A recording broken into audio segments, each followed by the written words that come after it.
Hey, everybody, welcome on into STL Sports Central presented by DraftKings. The crown is yours, and you are watching Domesticated Gamblers, your home for St. Louis sports gambling talk.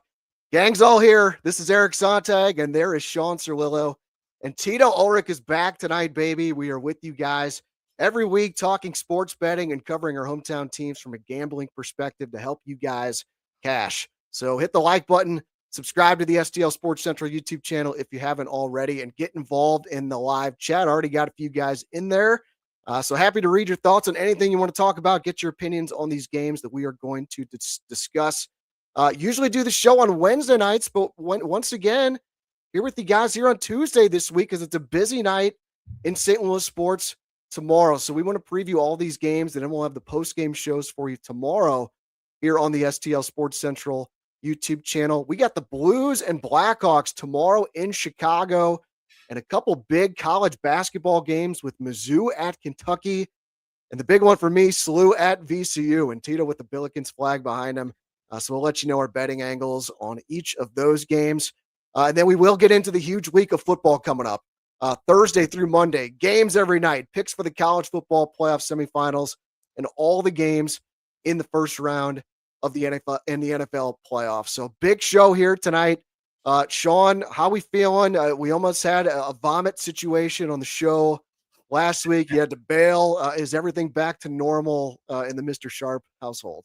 Yeah, I got that damn norovirus, that stomach bug that's going around, and it put me out of commission. I did vomit. I was hoping to maybe get on YouTube to be the first STL Sports Central announcer guy here to throw up on live YouTube. That'd have been incredible, but I'm feeling better. I was off work, took a few days off, rested up, feeling good. The bankroll's still doing pretty good. We had an up and down weekend. I did nail the college football last week. We had a little 4-0 run there. That was nice. And Mr. Tito hasn't been here since he lost to Mr. Sharp in the fantasy playoffs. And then Mr. Sharp, like he always does. You boys know me. If you get me in the finals, I'm going to cash that thing. So, yeah, Tito, welcome back, baby. And thanks for the trophy. Thank you for the trophy. What a big whoop. Yeah, I watched last week's performance. I saw you almost gag on the computer screen, so I figured I'd help Eric out. Didn't want to leave him high and dry like we've done over the last several weeks. So I had too much fun last week on the SLU post-game show with you, Easy, which I thought was a dynamite performance by Tito. I had a great weekend of youth sports coaching, which Tito's team came out with a big W on Sunday night. What a great performance by Tito and by his squad, and had a great practice earlier. Got a slate full of CYC games this weekend. We got a tournament over at Our Lady of Sorrows. We got tournament games over at Joan of Arc. We got tournaments galore, Daddy. So Tito's fired up. We got to talk about college basketball. I can't wait for tomorrow night. VCU and SLU. Oh my God, Eric, it's awesome, baby, with a capital A. It is awesome, baby. The live chat is also awesome right now. We got Brendan in there, Beef Fishman, saying, hell yeah, he's excited for the show. Tim, yeah, the Gators. I cannot get away from Gators. I want to bet on Florida tonight. I had to get my money back after losing that bet on the Gators Saturday night. I did not see that Missouri performance coming. We'll talk more about that. Beef Fishman also says he's done betting. I think maybe those parlays got to him, Shawn. What's going on with this? Yeah, parlays dry up, and that's that little – I've seen this come and go in 20-plus years of gambling. You get hot on the parlays, but the best way to gamble is a single game. Everybody knows this. You have better odds over a 12-month period. But you're not done, B. Fishman. B. Fishman, he'll be back on the horse here one day. He's just taking a little break, and there's nothing wrong with a break when you're down. Step away, get that dopamine hit out of your system for a little bit, because that's really what gambling is, right? It's that boom, let's go, when you hit a big game. So, yeah, just take a break, B. Fishman. It's all right. You guys are coaches in youth sports. Sometimes you just got to take a TO, baby. You know how that is. And Coach Tito is not just Coach Tito. He is Zebra Tito. So better than you in the chat. Welcome, better than you saying. So I guess he knows you, Tito. You are the newest Zebra on the South side, but you haven't worked a game yet. What is going on with this? Are you in spring training as a Zebra? Yeah, I've tried to get some I've tried to get some games scheduled, but the damn athletic association president won't give me my PT, won't give me any Zebra time. I got my whistle. I got my whistle right over here, Danny. Look, I got this. Don't blow it. Don't blow it. No, I'm not going to blow the whistle. It's some sort of Fox 40 whistle that they made me get. I got my zebra shirt. It's over there in the corner of my office, so I'm ready to go. I got 100% on my quiz. I went to a clinic. I put on an outstanding performance. So yeah, I'm looking to get some PTs, but who knows when that's going to happen. But I'll make sure everyone in STL Sports Central Nation knows when Tito's going to be putting on the zebra stripes and going to be holding people accountable, especially frauds like Mr. Fish over there with his CYC coaching prowess. And he's saying better than you, saying you're no good as a zebra, that you cheated. He's questioning your integrity, Tito. When you get a chance out there, you got to call him both ways. You got to call it down the middle and really impress the powers that be in the South Side Athletic Association. You can't be a ref in your CYC. You got bias already towards your school, so there's a bias there. You're not allowed to be a ref actually in your league because of the bias. There's no bias with Tito. I come from a long story tradition of family that referees CYC in games, okay? So I know how to call it right down the middle. If one thing Tito talks about is how the officiating, especially here in the South Side, is absolutely abysmal. It's totally lopsided. It's one-sided, especially over there at Soros and over at Joan of Arc. Those are lopsided games that they're always doing the home cooking. When Tito puts on the stripes, don't worry. I'll call it right down the middle, Daddy. Speaking of officiating, SJ was fouled out of his first game at 9 years old because of some atrocious refereeing. I mean, we had a whole scene going on, but the referees really let that game get out of hand. And then they try to make up calls. And I'm telling you, there was an elbow thrown at a jaw. I mean, just some crazy things going on, technical foul. So the refs do have to control the game a little bit. You just can't let boys be pushing each other around at 9, 10 years old because they will swing on each other here. This is crazy times. 9 and 10 is a good age for hoops where you're kind of getting a little bit of girth to you. Or you can get a little physical. Yeah, I know I was a very tough physical guard back in the day. I was like a Jordan Goodwin or a Deion Brown now in this SLU team. I'd really get after you. And I remember, you know me, I'm very, I'm good with the fundamentals of the game. I know what good, game situations are. And I know if you're down late and you're trying to get the other team to the foul line so they can miss some free throws to get the ball back, chance to tie it up. I know this as a 9, 10-year-old kid. My teammates didn't know that kind of thing. Yes. So I had 4 fouls. I'm trying to get someone else to foul so I don't fall out of the damn game because I could shoot the rock. I could hit the 3. But eventually no one was listening to me. So I just went up and just shoved a kid essentially. I didn't even try and hack him. I'm like, well, I got to get this foul as soon as possible. This clock is ticking. And I got called not just for my 5th foul, but an intentional foul. That was a learning experience. You can't just shove a kid. You got to act like you're reaching in. Yeah. So I learned a lesson that day, but this is the age, get physical, man. You know what's going on. You're trying to win the game. Right. Well, these zebras, they're so inundated by these damn gym monitors that are keep the games moving, keep them moving. We got 18 other games going on. We can't have this game going into OT. We can't have these coaches calling all 3 timeouts. I mean, it's ridiculous. I mean, the fact of the matter is CYC is the creme de la creme of youth sports, right? So these guys are just trying to get these games moving and get them, filed away. So it's a big woof. So don't worry. When Tito's around, I'll call right down the middle, and I'll make sure I'm calling everything. I'm calling 3 seconds in the lane. I'm calling over the back. I'm calling all that nonsense. A lot of 3 seconds in the lane. I'm telling the ref the whole time, hey, come on. What do we got? 5, 6? Come on. Let's go. 3 seconds. Come on. You've seen it. All right. He's parked in the paint, Zebra. Come on. You got to call it out loud right now, Daddy. Yeah, they do not want to call 3 seconds in basketball. They hate making that call. One more. Tito, I'll give you the last word on this topic, then we'll get into sports gambling. Better News says you preach those intentional fouls. You're big on that. And then the Zebra Foot fella say, are you going to issue a statement about getting held accountable by first grade mom? I want to hear this story, and then we're going to move on with the gambling. Oh, it's a bunch of nonsense. It's a bunch of miscommunication. And, Tito's got 6 kids, got 18 other teams he's coaching. I'm trying to organize this instructional basketball league, and I missed an email. I was on top of it initially, and then I missed another email where I forgot to put this first grade child in the wrong team, and I got held accountable earlier. So it's on Tito. I got egg on my face, so I'll see. I'm honest, and I'll hold myself accountable that hey, I should have done a better job But the other comment about Toto, I don't even know who Toto is. Why don't you learn how to type something? If you're going to try to hold Tito accountable, learn how to spell the name Daddy better than you, N3C. What kind of nonsense of a screen name is that? I mean, what a big woof. It's good to have Tito back. I think you're sufficiently warmed up for the show now, so I think we're ready to get into it here. Let's talk a little bit of gambling. Also, just want to remind people, they can follow us on the Action Network app. I got to get this nice little graphic on the screen at some point, but it doesn't fit well on the screen. So we're just going to talk about it here. Life is really good with the sports gambling. B. Fishman is having a bad moment right now. I'm just chugging along. I had a 17-day winning streak coming to an end on Saturday. But picked right back up, winning days on Sunday and Monday, and I have clinched another one here on Tuesday. Good night in college basketball with the Gators, Oklahoma State. And an under. The Undertaker is going to be a theme on the show tonight. I'm going to be taking a lot of unders on this show. So I'll tell you more about that. Looks like I'm going to lose on KU, though. KU's going to lose again. Second game in a row, but this one at Allen Fieldhouse. What's going on with the Jayhawks, Tito? Like this could be bad news for Billy Self. Oh no, it's no bad news for Billy Self. He's got to get that. He's got to get the Zebras back in the payroll. That's all he's got to do there. So what a big whoop. I mean, you're not going to see Tito any complaining or shedding any tears for Bill Self and that fraud of a program, however Mr. Sharp wants to call it. What a big woof. I'm glad they're losing again.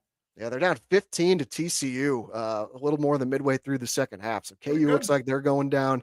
And guys, like this gambling record, the wins we're talking about, sure, we have our losses too, but like this is no BS. Every bet that we make, wins, losses, it's all documented free for anyone to see on the free Action Network app. So if you're watching and if you gamble, I highly recommend you create a free account so you can track your own plays, so you know how you're doing. And if you follow us, you get a notification instantly anytime we make a bet. Sean's username is right there under his name, Mr. Sharp 4499. Sean up over $6,500 since starting to track his plays there back in June. Sean, low volume, high stakes. That's how you like to roll, right, Mr. Sharp? Yeah, we were close to that 7,000 mark, and then we kind of went down. But, we're hanging around there, and it's playoff time now, Daddy. So I'm excited. A couple future bets will cash. We got Carolina to come home on the division, and I got them at plus 400. So that'll be a nice little payday. Had New England for a small taste. We had the Saints as a loser. I got to talk about the Saints. That was looking great 4 weeks ago, and then the Saints go and win 4 games in a row, and out of nowhere. So sorry about that one, Tito. I thought we were on for something for Art, suck for Arch down there in Louisiana, but that one doesn't come home, and a couple other ones don't come home, but I think we're going to cash positive on the future bets for football, so that's going to be a nice year. But one thing we can learn with that Saints bet is maybe next year we start hedging that thing a little bit. When they had that easier game, I can't remember who they got the winning streak going against. It was a weaker opponent, maybe Miami, someone. That might have been a good opportunity to hedge them there and kind of get a little bit of our money back.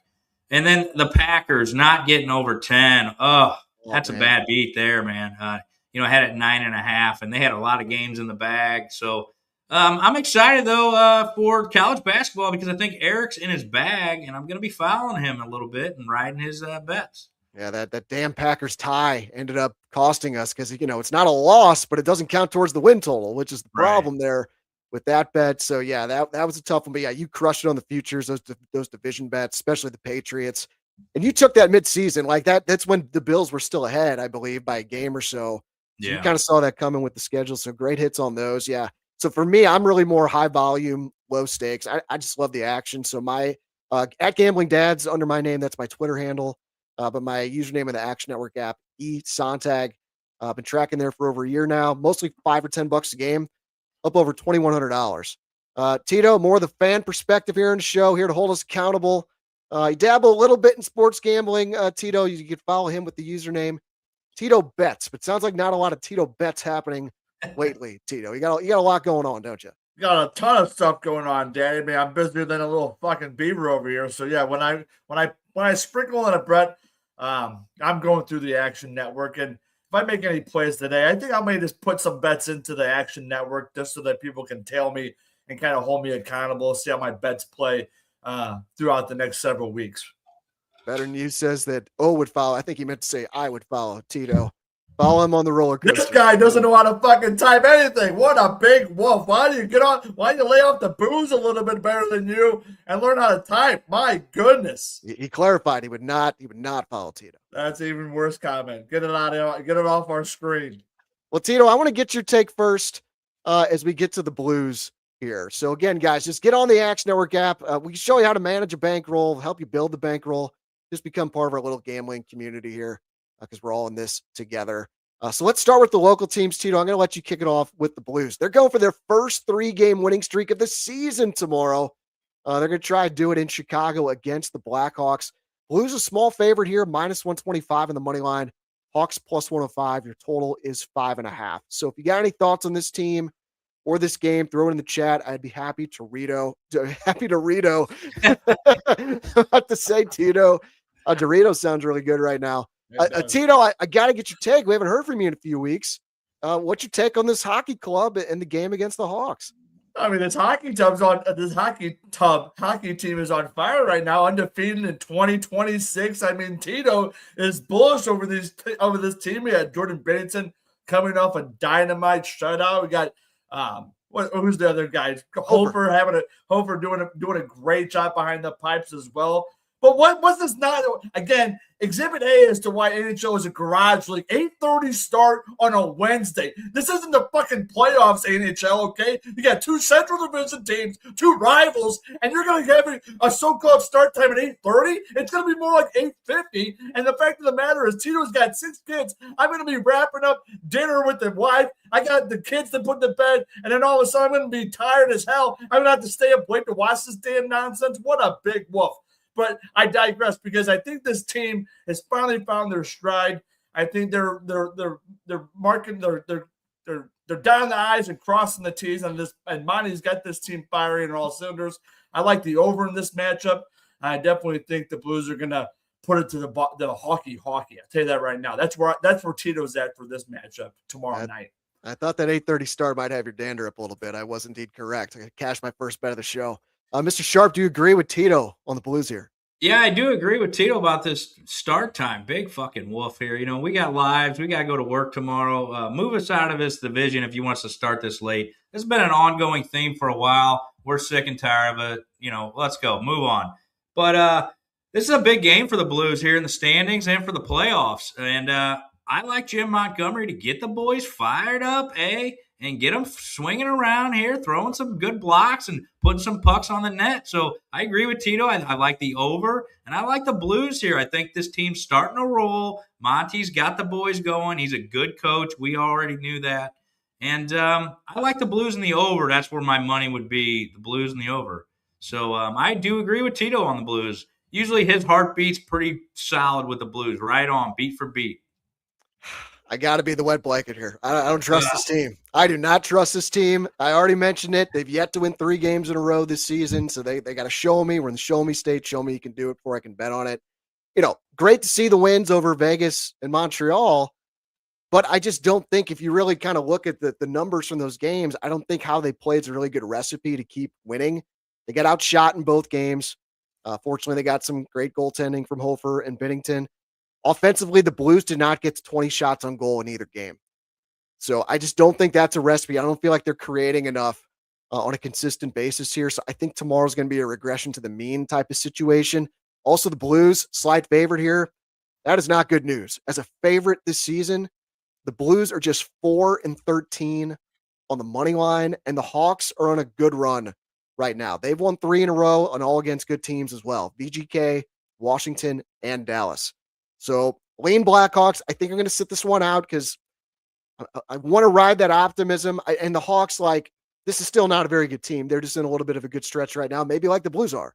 So hopefully I'm wrong. Just the Blues, they're hanging around. So I would love to see this, be an exciting second half. Yeah, go ahead, Shawn. Yeah, but the Blackhawks haven't won 4 in a row all year either. So one of these teams are going to do something they haven't done all year. So what's it going to be? The Blackhawks to win 4 or us to win 3? And I'll take the better head coach. I like it. That's for sure. And also you think about it as well. The Blues they've gotten some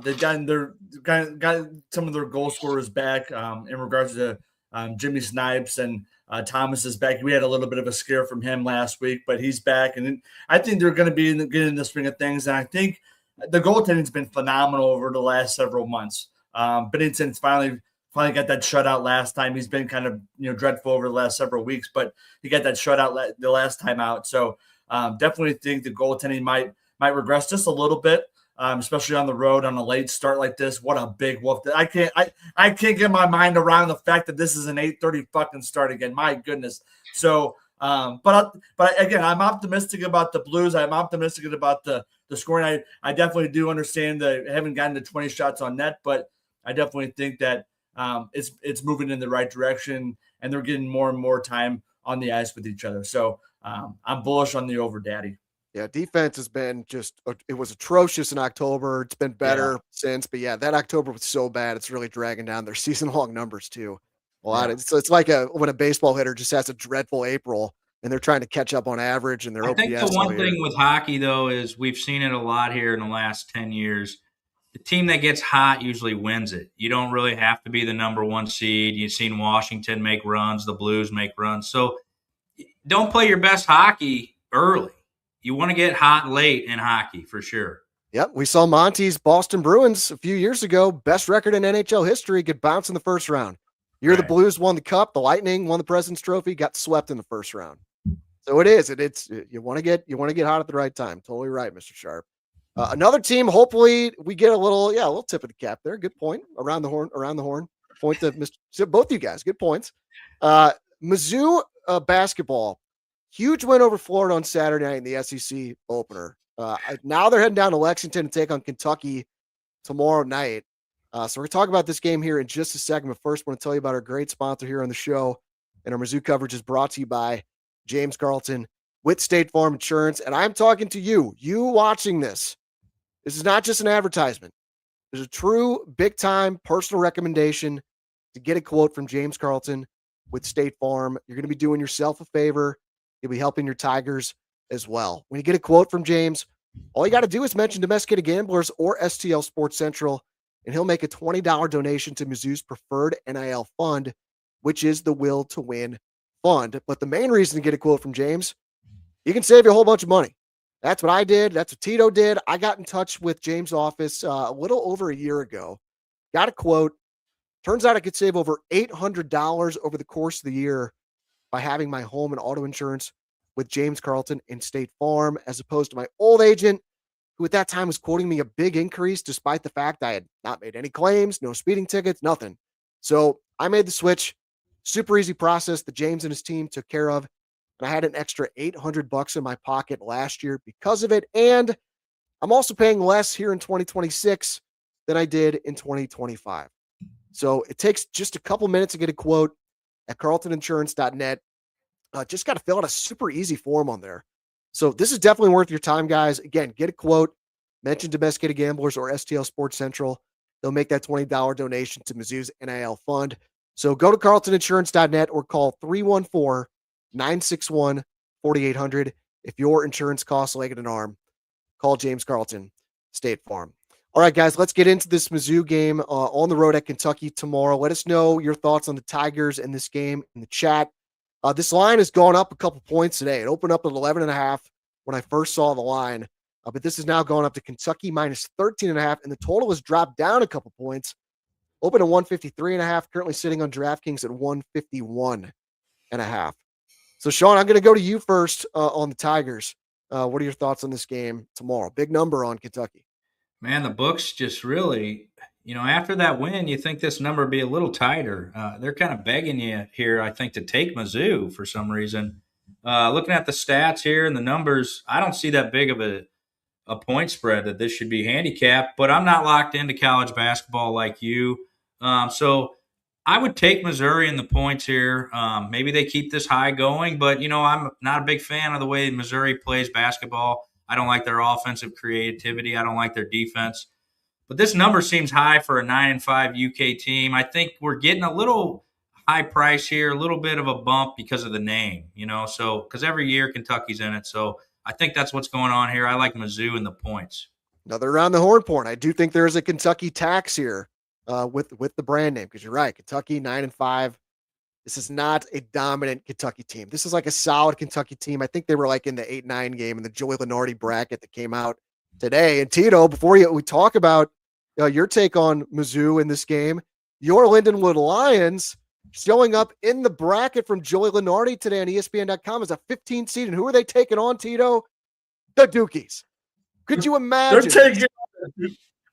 I could not imagine. I think it's in Asheville, North Carolina, too, if I'm not mistaken. Tino might have to go out to fucking Asheville, North Carolina that Thursday of the Torn-Up B and watch the Lindenwood Lions get gobsmacked by John Shire and the Dukies. But my goodness, I saw that. It made me light up. It made me think of you. It made me think of doing the show tonight. So I was like, my goodness, I got to get on Domesticated Gamblers and talk about my Lindenwood Lions and the Dukies. But my goodness, I digress because I think you guys are smoking something when it comes to this Missouri Tigers bunch. I've never been enamored with this team this season. It's been a big woof. What did they get blown up by Illinois by 50? What a big woof that was at a bragging rights game. What kind of nonsense is that? This team cannot win on the road. I don't give a crap if they upset Florida, the national championship. It was at home. They had some voodoo magic going on. So I don't know what. I'm not enamored with Dennis Gates. Seems like this guy's on 1 year, off the next year, on again. So this guy is going to have to show me. Eric's skeptical about the Blues. I'm skeptical about the damn Missouri Tigers. So show me something, Dennis Gates. How about you hit your free throws? And how about you upset Kentucky and go into Lexington and shock the world? And then Tito will be singing your praises, Daddy. Yeah, I'll be all in on the Tigers if they go into Kentucky and win that game. I did just check the score. Poor Lindenwood, they lost on the road at SIUE tonight, Tito, 66-62. So no longer undefeated in conference play for Lindenwood. The Godson in the chat saying, hello, familiar faces. Good to have all three of us back on the show, and good to have the Godson in the chat. Godson, if you got a thought on the Blues-Hawks game tomorrow, let us know. I'm feeling hockey, and the other boys here are feeling the Blues, so I'm your wet blanket. The Mizzou game, like, this is not a great thing to say in a gambling show, but I just always want to be authentic, be myself, say what I truly feel. I would not touch this game. Like, I'm in wait-and-see mode on Missouri. I was dead wrong on the Florida game. I thought this team had nothing. I thought they were going to lose by double digits. I thought this was going to be maybe a 2 or 3 win team in the SEC. Not only did they win, they did it when they didn't even play that well. They shot just 45% from the field, 36% from 3, and 60% from the free throw line. Because, Tito, you were right. They're not hitting their free throws this year in Columbia. But the Tigers, they played great defense that night. Their zone, it was causing all kinds of problems for Florida. And I do think I underestimated the impact of the injuries because Jaden Stone and Trent Pierce were back. They were two of the biggest reasons Mizzou won that game. I had that on one screen. I had the NFL on the other screen, and I just couldn't believe what I was seeing, but it was making a difference. So, like, I wouldn't say I'm like optimistic because I want to see it for more than one game. I'd say I'm hopeful that they can be competitive in this game tomorrow and just be competitive in the SEC. It's probably going to take a winning record in the league to make the tournament because their non-conference was just such garbage. But like I mentioned, like, this is not the typical dominant UK team. Yeah, Shawn, you're right. They've lost 5 games. All of it was against good competition, though, but still their best wins came against St. John's and Indiana, who are good teams, but they're not great teams this season. The Johnnies are down from last year when they were a 2 seed with Ricky Pitino. They're just not quite as talented this year, I don't think. And just, I think where Mizzou has an edge tomorrow, where they have a chance to cover this number and maybe take a shot at pulling the upset. Kentucky's not a good 3-point shooting team. 203rd in the country in that category at 33%. So that zone that Mizzou plays, you know, Florida was off. If Florida hits one more 3-pointer in that game, Mizzou loses because it was a 2-point game. If Kentucky's off tomorrow, Mizzou could definitely cover this number, maybe pull the upset. I do think that's a bit of a stretch. So if I had to bet this one, again, I'm staying away from it. Cue the Undertaker music. I wish I could play it. I don't know if there's copyright issues with that. Yeah. I would take the under because, like I said, Kentucky doesn't shoot the ball well from the outside. Mizzou's offense, I think they're going to struggle on the road, hostile environment. I've been to Rupp. It is a crazy, crazy place. But these Big Blue Nation is just insane. Like, they're just like, it's like Alabama football, but for basketball, because they live and breathe and sleep this stuff. It's just Kentucky, they're really big. I don't think Mark Mitchell is going to be able to just bully his way inside. So I just think it's going to be tough for Missouri to score. tomorrow. So lean under 151.5. I must be barking up the right tree because that total's dropped a couple points today. But again, we hate getting the worst of the number on the show. So another reason not to touch this game. I want to see more from this team at full strength before I make any more judgments about them, because I was wrong. I was dead wrong on them against Florida. Yeah, I think we give Gates a little credit for the defense they did play. They got a big win when they needed it, and that's what a good coach will do, right? He makes adjustments. So I'm excited to watch the game and see if there's any forward momentum with the team playing together like a unit. They played a little more like a unit, and that's what you got to have on the basketball court. You can't have this one. I like to call it where I coach. We're not out here playing me ball. We're playing we ball. We're a team. Let's play we ball, not me ball. So it was good to see. This guy, I love it. I love that fucking phrase. That's a wonderful phrase. My goodness. Tip of the cap to you, Mr. Sharp. I love it. I got to take that one. I got to take that one, Coach Tito. Yeah, what, you got more? I'd love to hear them if you could think of them off the top of your head. Keep on watching and you'll get some. All right. Yeah. Well, you're going to have the double screen action going tomorrow if you're going to watch Mizzou and SLU at the same time, because they're both on at 6 p.m. 6 p.m. is a terrible game time for a domesticated dad. I've already told my wife, I'm like, listen, if there's one Billiken game I can watch the rest of the regular season, it's this one tomorrow. So I'm going to be locked in. Let's let you start then with this game. All right, I will. And I was planning on it, because this is a massive game tomorrow on the road at VCU. These were the two preseason favorites to win the A-10. They do indeed look like the two best teams in this league. They are back-to-back in KenPom. I think it's 40-41. So they're as close as could be. Road game, this is a quad one opportunity for the Billikens, and this might be their only opportunity that they get in a quad one win all season. So they don't have to win this game to make the tournament, but my God, like if they win this game, it would be super helpful, and I would imagine they would be a pretty substantial favorite to make the tournament if they win this game. I still don't see odds for them anywhere to make the NCAA tournament. So just let us know where your action is on this game in the chat. VCU, as I suspected, is a small favorite here because KenPom had them projected to win by 2 points. The spread is VCU minus 1.5. Totals up at 169.5. So big number. I could do an hour-long show in this game. I'm going to be brief. So I'll sum it up like this. If you are a Billiken fan or an alum like I am, this is a good time to pull out an emotional risk management bet. And if you're not familiar with that, just ask yourself, what would you pay to see the Billikens win this game?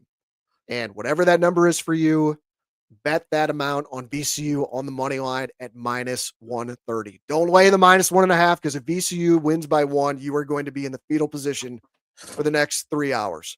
All right, so bet the money line at minus 130. That's what I did earlier today. You're just going to be happy either way. It makes the game a lot more of an enjoyable experience and not so stressful.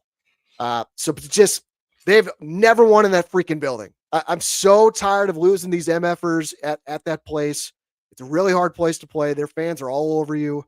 But if you are just a neutral observer, not a Billiken fan, or just, want to try and win some money on this, I know the Billikens have been an over team this season, but Tito, ring the gong again, the Undertaker gong. My lean would be under. VCU, they could shoot the rock. They get after it on the offensive boards like they always do. But SLU, they have no holes in this team. They are very good defensively. One of the best in the country in opponent field goal percentage, one of the best rebounding teams in the country.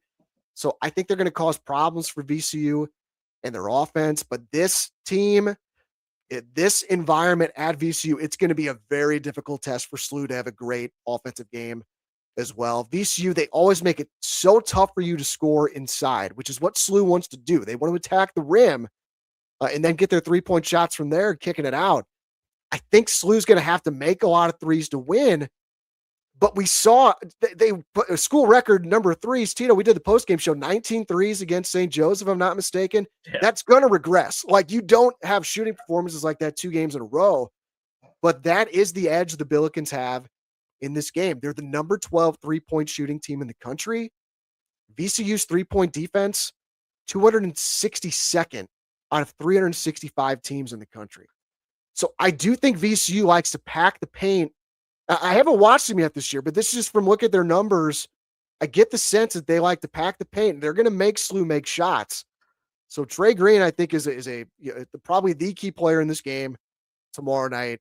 I've been too scarred by all the nightmares in this freaking building to think the Billikens are going to shoot the ball well. So emotional hedge bet for me on VCU money line -130. But if you want to watch the game and just try and make some money, I actually think the best play is the under 169.5. SLU's toughest game so far this season against Santa Clara and Stanford, both away from home, both went under.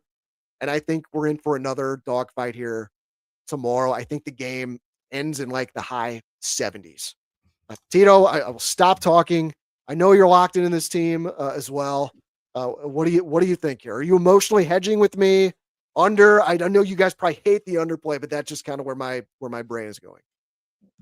Yeah, it sounded like you were arguing with yourself a whole hell of a lot. You were talking about how the Billikens need to hit the outside shots, and VCU can't defend the outside shot. But then you think that the Billikens are not going to hit the outside shot, and that's why you're playing the under here. And VCU is not good defensively. Guarding the three, they're good defensively with the twos, and when the Billikens shoot twos, they're not shooting mid-range jumpers. They're finishing next to the rim. They're getting to the rim, and they're either dunking it home, or they're laying it up and in, or they kick it out for uncontested 3-point shots. So I don't really understand the skepticism here. I definitely love the over in this play. 169.5 is a big number, but when you have the Billikens, who I think have how many times did they scored over 100 points? I think it's 6 times. Yeah. And they love shooting the outside shot. I think their first 6 made shots against St. Joe's, and that fraud of an eagle, that fraud of a hawk that kept on flapping his fucking wings. We shut that guy up right away. I think they made their first six shots for 3-point shots. So it sounded like you were arguing with yourself a whole hell of a lot. So they got players that can hit the outside shot. They got, and I think the one thing that I'm concerned about, and I told you this at the postgame show, is falling in love with the three. You definitely need to work the ball down low. You have to get, VCU into some foul trouble. I'm confident that the Billikens are going to, shoot from the line a little bit more consistently in this matchup. I think Schertz is going to have them fired up, ready to go, and not have to light a fire under their rear ends at halftime. So give me the over and give me the fucking Billikens. I mean, this team, they go 9 deep. And I don't think there's been a Billiken team that's been this deep or has been this talented in a really, really long time. You're probably talking about the aughts where you had like the Jordan Jets and the Rick Majerus's of the world in regard to who he was bringing in. But this is a great team, folks. A great team. Reminds me of Charlie Spoonball, mid-90s with Scotty Highmark, H. Waldman, Erwin Claggett. I can go on and on. I mean, that's why I got the Billiken flag in the back. I'm all in on this team. I think they're going to make a Sweet 16 run. I think they're going to shock the world tomorrow night. And they're going to have their first ever win. And I don't even know where the hell they're playing. Where does VCU even play? Richmond, Richfield? I don't even know. Richmond. Yeah. The Gotson saying Bill Sweet 16. Who says no? That is on my sports bucket list. I won one Sweet 16 from SLU before I die. Yeah, I think my brain is I'm so excited for this game. I am probably talking in circles. What I'm really saying is, on paper, the edge for the Billikens is their 3-point shooting against a bad VCU 3-point shooting defense. I'm just not confident the shots are going to fall like they did 2 games in a row, where St. Joe's, it was just crazy. And I'm so scarred by all these experiences. I just see a night like they had against Santa Clara where they only scored 71, like against Stanford, where they only scored 77. That's why I kind of see this game. But those are neutral site games, and those were games earlier in the season. I mean, they've kind of found their legs and they found their rhythm here. And so, and when you have a team that can't defend the three, they can chuck up 53 pointers in this game tomorrow night, and maybe they won't set a school record, but I think they're going to get open looks, and if they can knock down 14 or 15 of them, and they're going to be in a pretty good shape. Shawn, be the decider here. Well, Eric, you might be the wet blanket, but I'll be your huckleberry. I like the Billikens in this game, and I think you're wrong here. If they want to pack the paint, let them.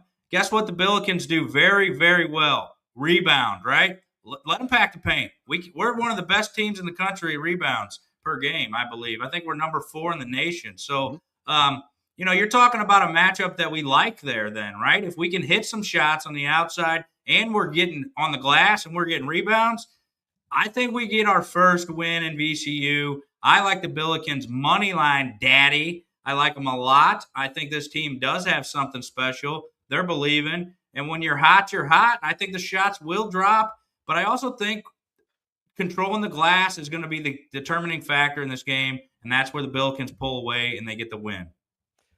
I hope you're right. I told Stacy, my wife, I said, if they win this game, I'm drinking my makers. I'm getting into it because I've been wanting to beat this freaking team at their place for a long time. And that's the thing. Like, both these teams are very good offensive rebounding in particular. I do think whoever ends up winning the offensive rebounding battle is probably going to win the game. But you're right. Like, SLU's basically for every strength that they go face in an opponent, they usually can counter it. Like, that's what St. Joe's did very well, was they offensive rebounded the ball really well, and they killed it in the first half, but SLU's just hitting so many shots. Like I said, SLU just doesn't have many holes in the boat, if any. So, I think this is more coming from my pain and misery from having watched this team play in this building for the last 15 years or so. But I do like this is if SLU wins this game, I do think they're going to end up in the top 25 next week, which I don't really care. It'd be great if they're in it just for the, just for the notoriety that comes with it. But just in the metrics, they will not be a lock for the NCAA tournament. It would have to be a pretty big collapse to not make it at this point. Because a Q1 win on the road against a really good team. Got everything you're looking for in a tournament team. They do. They're going to make some noise in the tournament. Oh, man, I can't wait for this. So, watch Matthew Rocky and Ashley Wright are going to be on post-game tomorrow night. I'm actually kind of glad I'm not doing post-game because I want to fanboy out on this game tomorrow. And then I'll be on there Saturday for the Billikens and LaSalle after that game. So let's transition from college basketball to college football and the semifinals coming up later this week. Fascinated by these games. I would love to hear in the chat what you guys are betting on these because I'm frankly torn on this first game. So I'm open to being convinced. It's on Thursday with Miami taking on Ole Miss in the Fiesta Bowl. I got to pull up the numbers here. I believe when I last checked, it was a 3.5 point spread for Miami. That is indeed correct. The total is 52.5. So, Mr. Sharp, I'm coming to you first because I don't know what to do here. I'm looking to see if you have a take on this one because I'm pretty sure you like the Canes overall, but I didn't know when this number came out if you like that or not. Yeah, last weekend I cashed on both these teams on the upset, Ole Miss and Miami. This is a tough game here. I really like Miami a lot. I talked to you about that. I thought they had enough talent to get to the championship game. But right now, I'm not sure if anyone can stop this quarterback out of Ole Miss. This dude's on fire. He's a game changer. And that has me off my game here because I like Miami, but I think this kid's got it. Tito likes to talk about the it factor, and he looks damn good, and it's going to be hard to stop him. And also, Ole Miss has a little chip on their shoulder that everyone thought, Lane Kiffin got him here. He did it all for him. So they don't believe that. This is a good-ass team too. So, man, this is tough. I would lean Mississippi in the points here. I would take Ole Miss getting 3.5 just because of the quarterback play. Yeah. What I watched last game, I mean, he couldn't miss. And so when a quarterback's this hot, he can carry a team on his back. So I like Ole Miss in the points. This is gonna be an official play of mine at 3.5. But it's tough because I know Miami's a good team too. This is gonna be a great game. I can't wait to watch it. Oh man, yeah, this quarterback. You're right. He is carrying this team right now. And of course, Mizzou gets the backup to be their starter next year. Yeah, love that. We'll just go down that road again because for Buell worked out so great. All right, Tito. Is that how you say it? Chambliss? Trinidad Chambliss. Which sounds like a rich like a yacht owner or something, like big finance guy. Trinidad Chambliss. Tito, do you have a take on this one? I'm just really struggling with this one, but I hear Mr. Sharp, man. I trust him.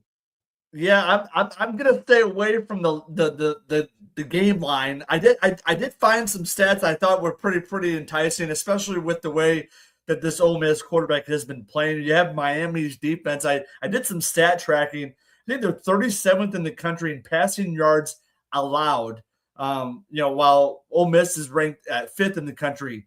I think at like 315.9 passing yards on average. And so I like a little prop play here for Carson Beck or Chambliss to have over 300 yards passing at plus 110 on DraftKings. And so I think with Carson Beck kind of being a seasoned pro, being in the playoff a couple times now, I definitely think that he can carve up this Ole Miss defense. But Sean's right.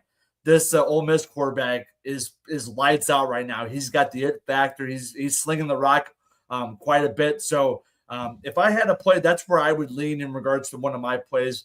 I'm not going to be betting it, but since I'm marking it down here, I'm going to put it on the Action Network and see if Tito can maybe make some people some money with a plus money play from a different perspective here. I would say if you guys agree here that Georgia's defense is better than Miami's, and he went in there and carved them up. Probably the best defense left was Georgia, I would say. I disagree. Maybe talent-wise, but just look at the numbers. Miami and Indiana. I think Indiana probably has the best defense left, with Miami real close behind. I think Indiana has the best offense and the best defense. Yeah, I do too. So it's tough. I don't think Miami's close to me. I just feel like Georgia plays a little better defense schematically, and he tore them apart. So I don't know what Miami's going to do. If you bring the pressure, his reads were incredible. He was reading the field great. He was hitting his hot routes when he had to, coming on, everything was perfect. And then if he did get in trouble, the wheels on this guy to make a play happen. So I'm just going to ride the hot quarterback. Yeah. The Godson, I'm pretty sure, had a future on Georgia to go all the way. So his dogs are dead. Yeah, I'm just going to move on to the next game because like I said, I just don't really have a take in this game. But Mr. Sharp, I'm going to ride or die with him. Just probably a little sprinkle on this for me, just a little one unit just to have some action. I do have a take on the game Friday night in the Peach Bowl with Oregon and Indiana, where IU is a 3.5-point favorite. Total is 47.5. I really like the Hoosiers here. I think this should be closer to -7. I don't get this line. Main reason, we've seen this game once before in Eugene back in October. Indiana won 30-20, and arguably it shouldn't have been that close. The Ducks got a pick 6 in that game.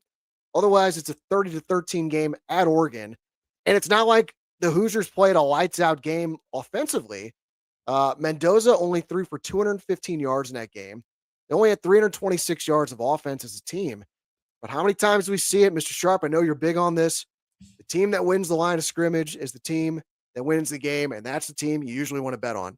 And Oregon could not handle Indiana up front. The Hoosiers sacked Dante Moore 6 times in that game. The Ducks couldn't run the ball, less than 3 yards per carry. They only scored 1 offensive touchdown, and it came on a busted coverage. Like, if it was a fluke result, or like if it came in Bloomington, I'd be more skeptical. But Indiana beat Oregon handily on their home field with a clear advantage on the line of scrimmage. And I looked up a stat today. You hear this narrative. It's hard to beat a team twice in a season.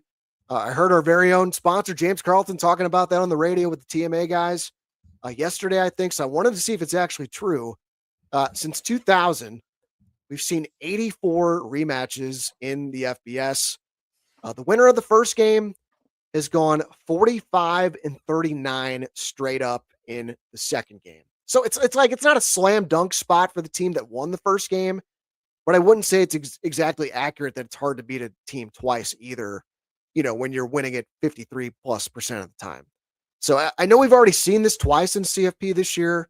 Alabama beat Oklahoma in a rematch, Ole Miss beating Georgia in the rematch after losing the first game. But if you look at the stats, Oklahoma winning that first meeting with Alabama was a total fluke. It had all to do with the turnovers. And that's why I was on Alabama in that game in the first round in Norman and cashed on that one. And then Georgia, they won the first meeting at home with Ole Miss and then go to play on a neutral site. So again, Indiana winning on the road at Oregon in dominant fashion on the line of scrimmage. I just don't see the argument for the Ducks here. So I think the Hoosiers win.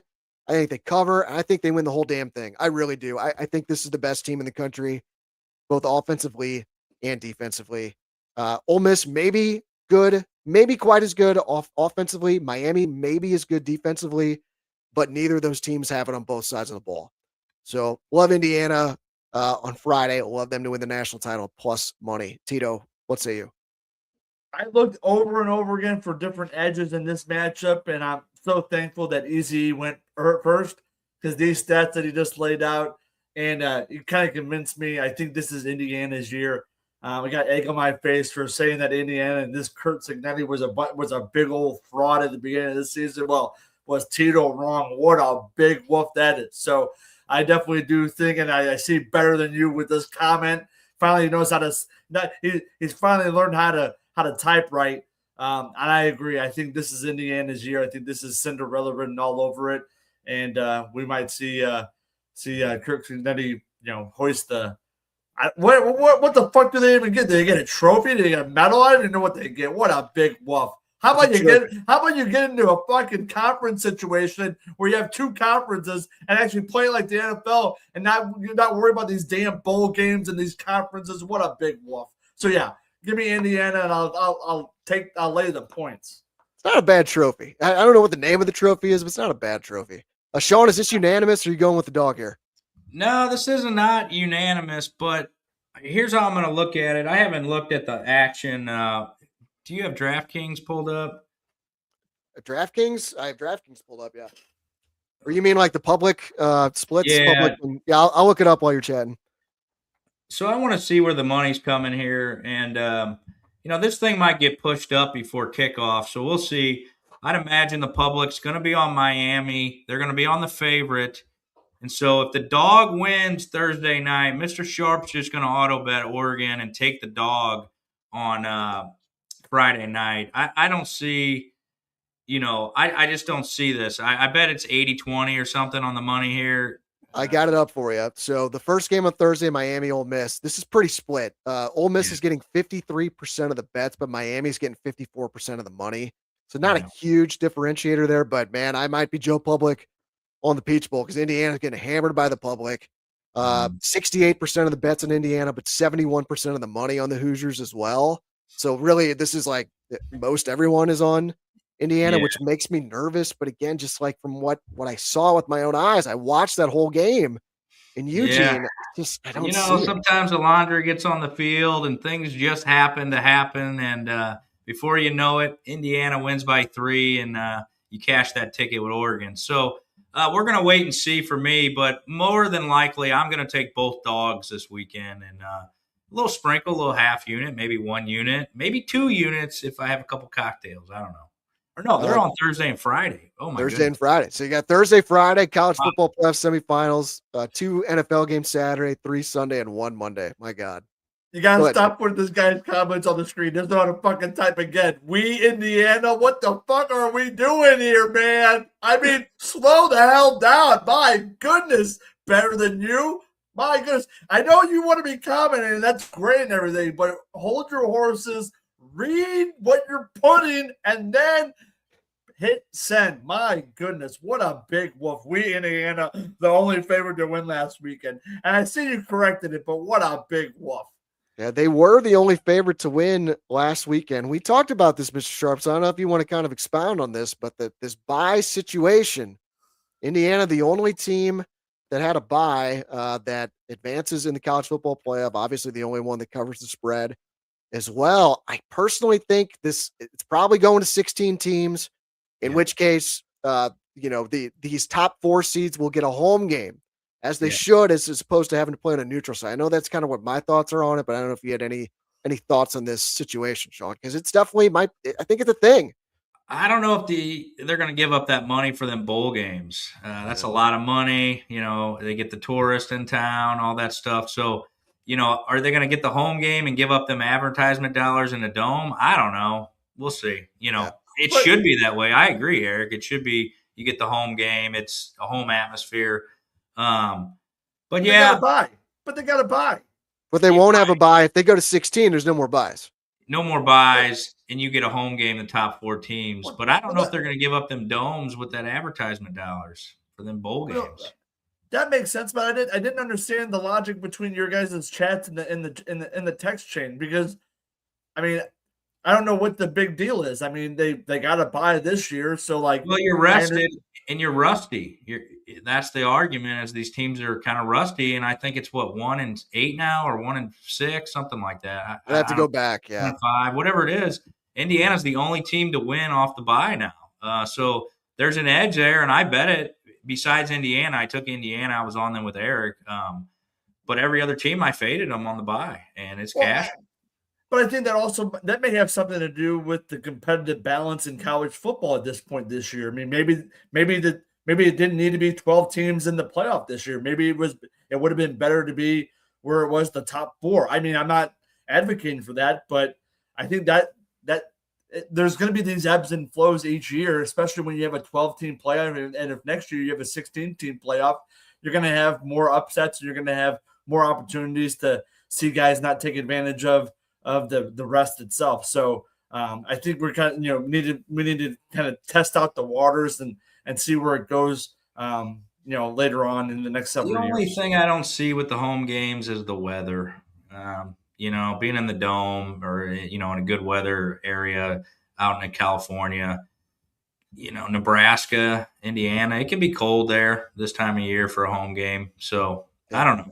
I think the solution is, if you go to 16, instead of having those 4 first-round games on campus, you have 8 first-round games on campus. Everyone kind of gets settled in. What a pony show that would be. Oh, my God. It would be fantastic.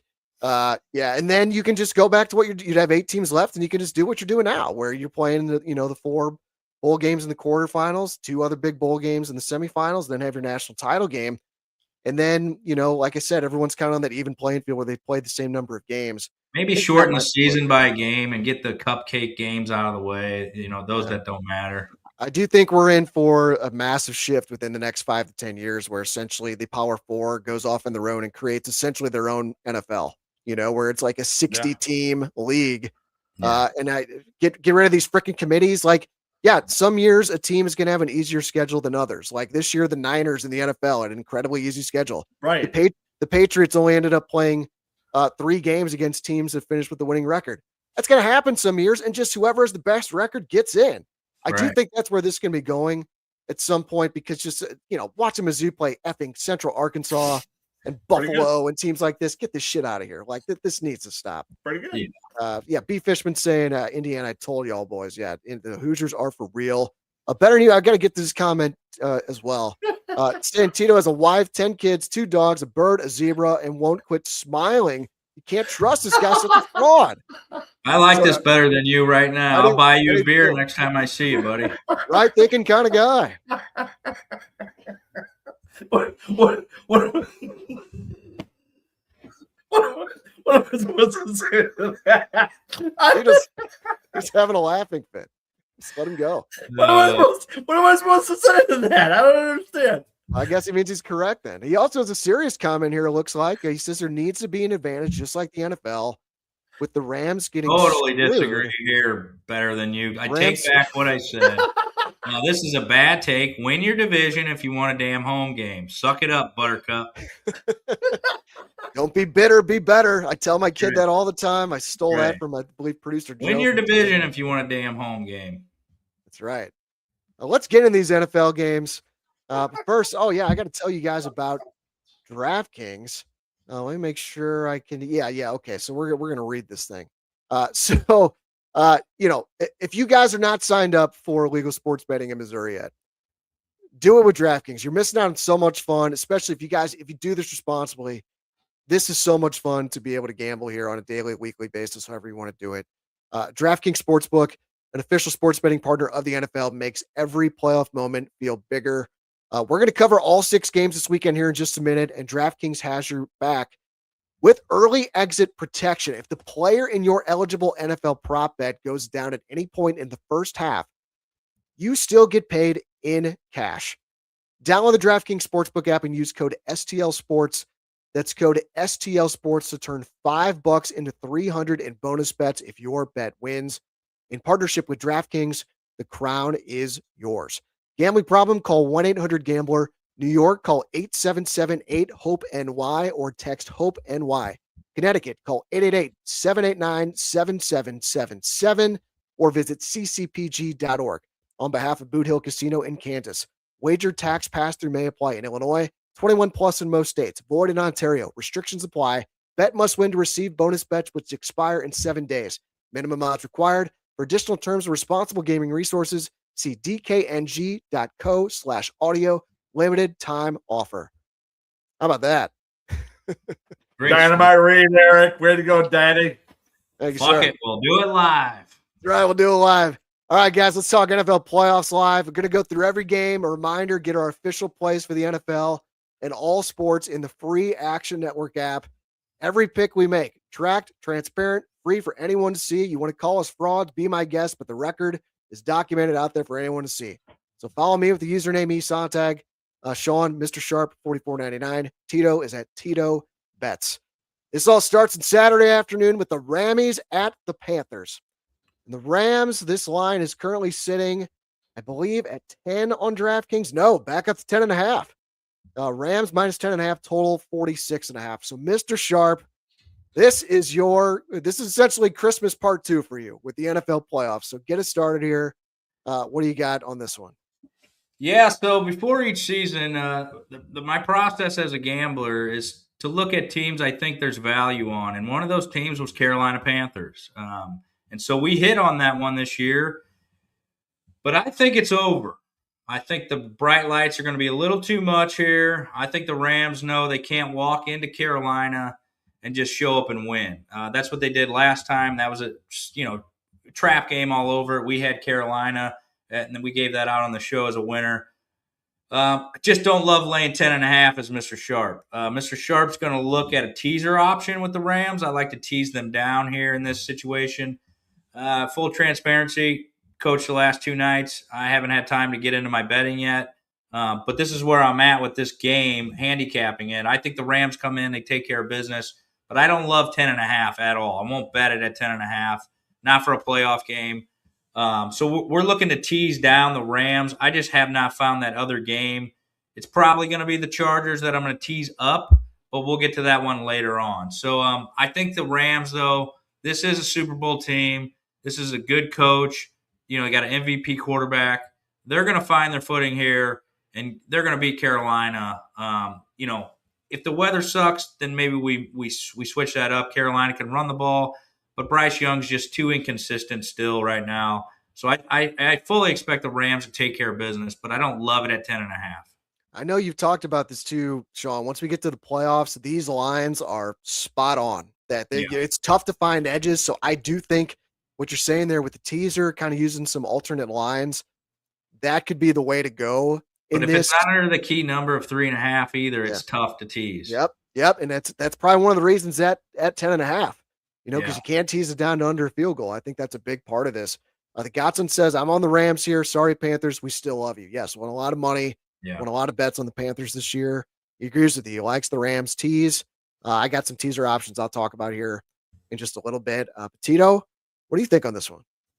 Yeah, I'm gonna follow Mr. Sharp and not really worry about the number itself. I did a little bit more analysis on this matchup, and I was puking in a bucket, doing a little ode to Mr. Sharp last week when I found this stats in regards to Carolina can't stop the pass. They're middle of the road with giving up passing yards every single week. So I think they're ranked 15th in the league itself. And when you got an MVP caliber quarterback in Matthew Stafford, I think the recipe for success in this matchup from a betting angle is maybe using Matthew Stafford 300 plus passing yards. That's a plus money play. So if you have a small little taste, if you want to put $5 or $10 on it, maybe win a couple bucks, I think that's where Tito would go for Matthew Stafford to throw over 300 plus yards. So that's where I would go and stay away from that huge ass number and not even go down the teasing route, because I don't even know how that works. I don't know how to do that within DraftKings. I don't know how to do that within any of the damn books.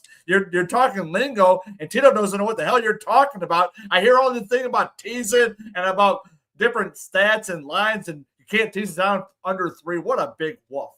Yeah, 54% of the bets are on Carolina right now, too. So this one just screams to me the Rams get it done, and they might even cover. This might become a blowout.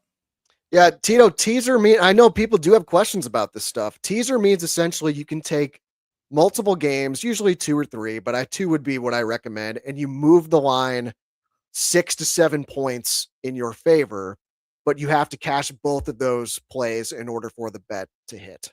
So it's like a parlay. It's a parlay, but you move the line 6 or 7 points. How do you move the line? How does the line move? That's the teaser.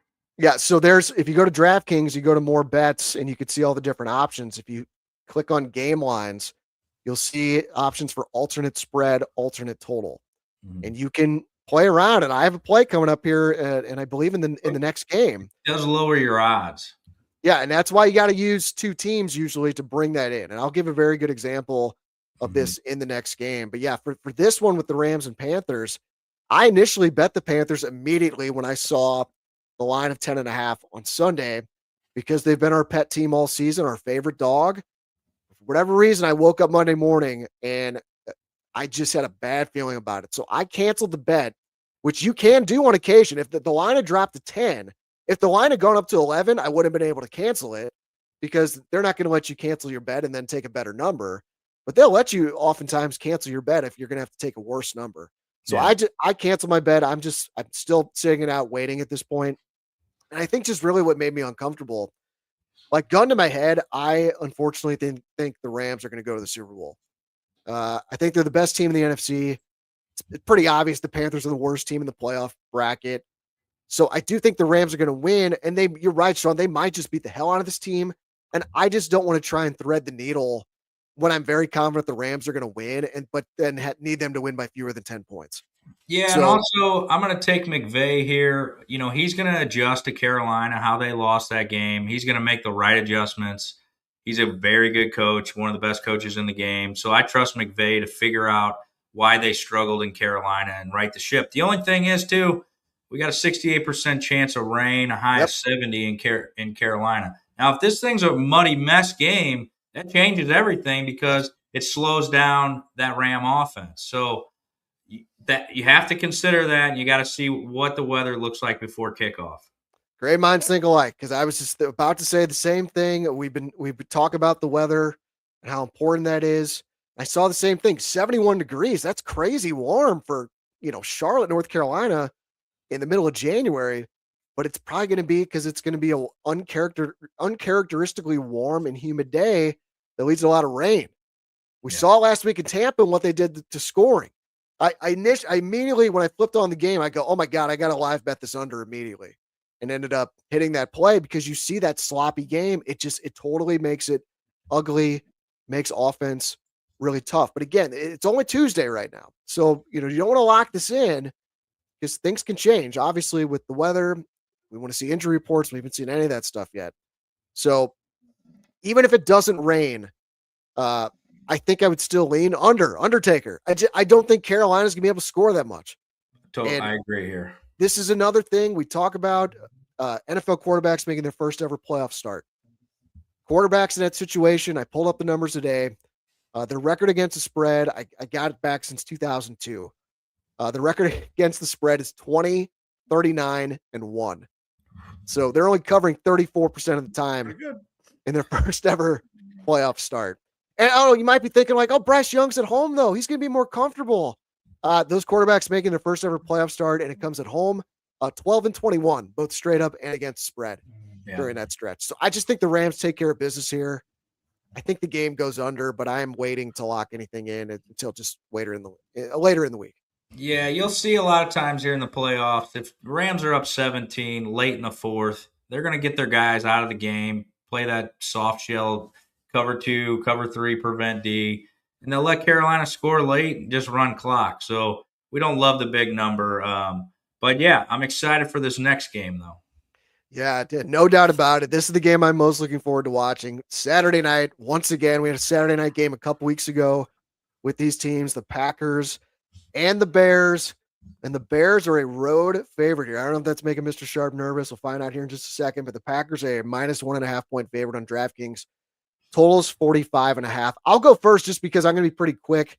I just want to follow up on Tito's teaser question. So a situation like this, to me, total toss-up game, but I'd be stunned if it's not a one-possession game. So this is a game I want to target for either a teaser or just a bet with 2 alternate spreads. So in this situation, I want to move whoever the dog was, I was going to move it down.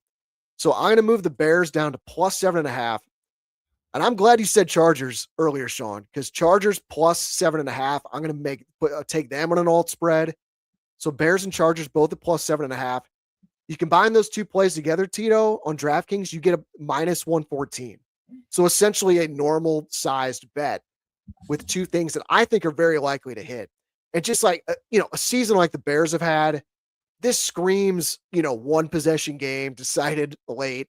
And just, I want to be on the Chargers at that number. Cause again, Drake May, he's been incredible. But again, quarterback making his first ever playoff start. I want to find a way to fade him. And I think this is a good way to do it where the Patriots can still win, but I can still win that bet. And just, I think I mentioned earlier in the show, they've only played 3 games all season against teams with a winning record. The Patriots did, and they went 1-2 in those games. So like maybe they'll win, but I don't think they're going to win this game by double digits. So I like this play a lot. Almost made it my best bet using alternate spreads. Bears plus 7.5 paired up with Chargers plus 7.5. Again, minus 114 on DraftKings, I think is a really good price. So Shawn, what do you think about that angle? And then just give us your take on this whole game. I think you got to bet the Packers here. You talked about how these rookie, first-time playoff quarterbacks struggle, and so Caleb Williams, first time. There's more pressure on the Bears right now than there is Green Bay. It has flipped. Bears are expected to win this game, I believe, in the public's opinion. Vegas might be giving you this one number, but I think if you ask everybody around Chicago, the pressure is on the Bears, Caleb Williams, to win this game. And I like the Packers here, but this is another emotional hedge game for me. But I'm not going to actually hedge it emotionally. I'm going to bet the Packers, and we're gonna wait to see if it goes to 1. I don't like it at 1.5. I would hate to stomach that, a 1-point win, and I don't win my bet. A double whammy there. So, we're going to try to see if it gets to 1. If it gets to 1, I'll bet Green Bay at minus 110. If not, I'll take them on the money line at minus 115, minus 120, whatever it is. It's going to be a close game, but I think Jordan Love comes out. He has been in the playoffs twice. This is his 3rd year in the playoffs. I think he can carry this team on his back if he gets enough time. I think Matt LaFleur knows the Chicago Bears. They know us. There's not going to be many tricks, but I like the better quarterback here to get it done. I think the Packers win the game. God, it'd be such a ballsy move to bet on your team against their, hated rival. If you cash that thing, that's like sums up Mr. Sharp to a T. Scared money don't make money. I'm sure that's probably one of your sayings too. Damn right. Pigs get fat and hogs get slaughtered. That's right. Yeah, and that's what. Yeah, I thought about that with Caleb. First time and starter. Also 67% of the bets are on Chicago already. Right. But that's what I'm saying. I just need him to cover 7.5. I don't need him to win the game. I don't need him, just cover that 7.5. I just totally see this game coming down. Key number 7.5 there for you. Yeah. Yep. No doubt about it. Tito, you riding with Mr. Sharp? Where are you going? No, I'm not. It pains me to say that I'm not rolling with Mr. Sharp. My heart says I want the Bears to win. I want to see the storybook season keep on going. Ben Johnson coming out of Detroit and getting this team back into the playoffs, and seeing Caleb Williams after seeing that terrible video that they showed at the beginning of the preseason where he couldn't even throw the damn football into a fucking hole in the net. And now look at him. He's been willing this team to victory. He's been getting a little bit lucky from time to time. So I'm not going to bet the number itself. I don't want to go that route. Again, I'm looking down the player prop market here, and I definitely understand when Mr. Sharp doesn't trust Caleb Williams and wants the typical quarterback that's been in the playoffs and has seen playoff action before. So I understand that logic. So I'm going to go down the route of Caleb Williams with a 1 or more interception play here. And if it's a 1 possession game late in the game where the Bears are required to throw a touchdown, I can definitely see him making a bad throw and seeing the Packers pick him off in the end zone and kind of sealing the game with an interception. So, and I definitely think that I can see him giving it up a handful of times just in the regular action. So that's where I would go with my play in this matchup, and that's another plus money play for Tito, Daddy. Plus one 100. thing here is these Packer players know they let Chicago win that division. That game was ours, hand wrapped. It was over. So, the Bears won, but everyone who watched that game, the Packers outplayed them. Right? They had that game won. It took an onside kick to beat them. It took a fumble and then to go to overtime. We fumbled the ball. We were driving. Everything just worked for the Bears. 99.9% of the times the Packers win that game. So the boys are going to be pissed off. The boys are going to be ready to go back into Chicago and prove that that was a fluke. I like the Packers here in this spot. And Tito, the scenario you're talking about is exactly how the first game ended between these teams in Green Bay, where he had kind of forced one in the end zone, where it was not a good decision. He had other options in that play. You're right. Caleb's interceptions prop, just to throw one pick, is right about even money. I think I'm going to put that in my betting portfolio on Saturday. I think that is a great price. You know this guy's going to be juiced up to want to make plays. The ball gets high when he's juiced up. He throws the high ball. Oh, my God. Yeah, I thought that was going to be closer like minus 130, minus 140. See that right around even money. Tito, I think you picked out a really good one there. Yeah. You. Big show. We're a big show here. All right. The Godson saying double positive, double negative bet for Mr. Sharp. Yeah, he is going to be leveraged on Saturday night. You're going to might need a little cocktail to calm your nerves a little bit. This is going to be crazy for you, I would imagine. Yeah, there'll be plenty of Budweisers, Bud Selects flying around. I don't know, because if I lose to the Bears in the playoff, my God. But, the Bears should not be getting this home game. That was an absolute fluke of a game to get an onside kick. My son likes to call – Gotta win the division, Daddy. He likes to call Romeo Dobbs Romeo Drops. So Romeo Drops let us down again. My God, I can't wait for that guy to get cut. Matt LaFleur on the hot seat if he loses to the fucking Bears in the playoffs? Yeah, he's only been a number 7 seed without Aaron Rodgers. So they've snuck in every year with this number 7 seed. So I think he is on the hot seat. Wow. Harbaugh got fired from Baltimore today.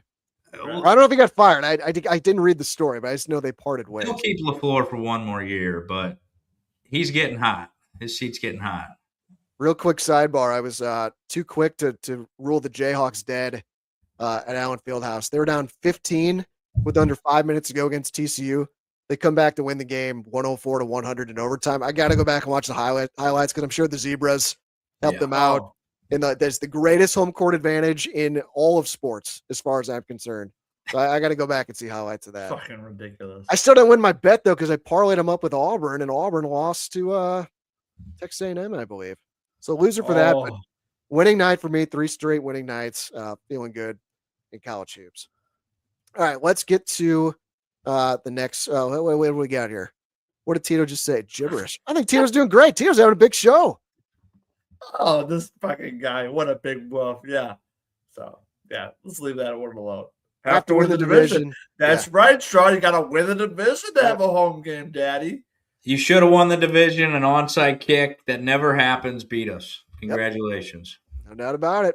Fundamentals, Daddy. Doesn't know how to. And I'm bitter about it, and I'll be fucking bitter about it all year.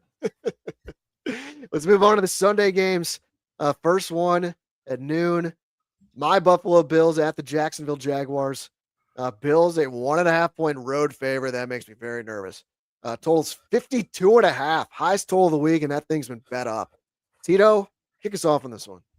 Yeah, give me the under on this matchup. 52.5 is too big of a number, especially with the Jaguar defense that can stop the run against James Cook. So I'm looking at a parlay here for James Cook. Over 18.5 rushing attempts, but under 8.5 rushing yards. That's plus 550 in DraftKings. So I'm looking for a little bit of a lottery ticket parlay here. Definitely think that the Jaguars can stop the run, and definitely think it's going to be a low score in the field, maybe a field goal to win it. Like I said, I think that they're going to try to run the rock with Mr. Cook. It's not going to be highly successful, and it's going to be one of those matchups where it's going to come down to a field goal to see what happens. So maybe the Buffalo Bills go into Duval County and shock the world and piss Tito off even more with your daughter Andy giving me fucking the Jaguars in our playoff pool where I have to have if the Jaguars win the Super Bowl, I get the number 1 pick like I should always get. But no, I gotta go up against the damn Buffalo Bills and Josh Allen and watch this team and root for fucking Duval and Liam Cohen. What a big wolf that is. Oh my God. Tito, I think you picked out a good one. It's not going to matter if you pick first. The only reason you ever won a title is because of COVID. That was it. What a big one! That you bite your fucking tongue. That is not true. I wanted there because I drafted greatly. Got Kyler Murray in the 5th round. I picked up Myles Gaskin on the waiver during wire. the playoffs. Every other player's teams were on COVID, IR, and you had a full run. What a big one! This is blasphemy, folks. He doesn't know what the hell he's talking about. He's just jealous that Tito has the same number of fantasy football championships in the league that I have with him. So what a big wolf! I have more. I'm not counting this year. This year was a big wolf. There's only one other player. There's two. Godson says he is nervous, but give me the Bills. Yeah, that's kind of what I'm thinking too. But Shawn, I saw you make a face when Tito mentioned the under. So what were you thinking on this game? I don't agree with the under here. Trevor Lawrence and the Jags this is the best team rolling right now, and I think people are kind of blind to it. I know I like Buffalo and the Bills, and I think this is Allen's year with the quarterbacks left to make a run. But Jacksonville looks like the best team in football to me right now. They are rolling, and people are just kind of sleeping on T. Law. You know, this guy was a number one guy. He had a great year that 1 year. I think it was his rookie year or second year they went in the playoffs. He threw 4 picks. They came back and won that game. The talent's there, and Liam Cohen is a great offensive mind. He did it with Baker. He's doing it with Lawrence now. And this roster's deep for the Jags. I like the Jags here.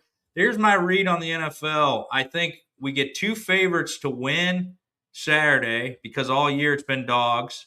And then I think on Sunday we get some upset magic. I think that's where the upsets come. I think the NFL throws a little wrench here on the gamblers and they cash in Vegas. But I like the Jags to get this thing done at home. And Lawrence has arrived. There's nobody playing better football in the NFL than Trevor Lawrence right now. So I like the Jags +1 at home. Give it to me all day.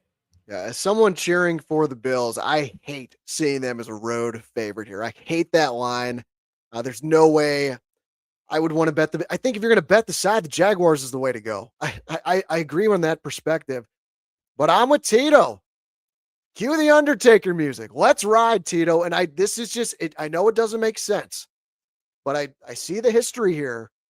Games like this in the playoffs that are expected to have a lot of points don't usually come through. So I saw data today from 2004. Games with totals of above 51 outdoors, just like we're seeing here, playoff game in Jacksonville. The under has a record of 19, 8, and 1. And again, this is over the last 20 plus years.